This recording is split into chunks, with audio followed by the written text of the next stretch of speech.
Alright guys, so this is the plan for the tree. As you can tell from the plan, there is actually a lower right branch, which is kind of funny because I removed one earlier in the videos, and that was actually because that one was grown out from the back of the tree, and I just didn't really want to tug it forward or anything like that, which was just, I think that would make the tree looks really weird.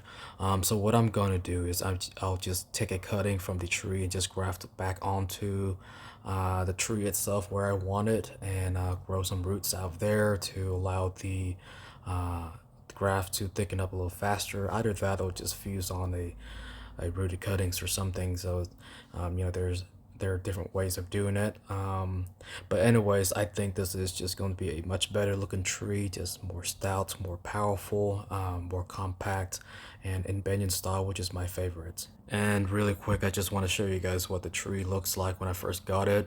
So this is just one of those S-shaped mass-produced ficus tree with graft onto it.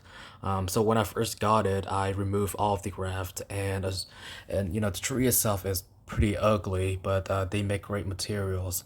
And because this tree just didn't have a really good looking abari, in fact there was a lot of reverse tapers in strange places just because they grew these ficus around bamboo stakes and all of that. So what I did was I wounded the tree in several different locations to allow roots to grow, to develop a better roots flare, as well as grown area roots to fill in the gaps, to develop a much stronger base and expose roots. And this photos was about 2 years ago, so it didn't take that long to pretty much massively make a difference in the overall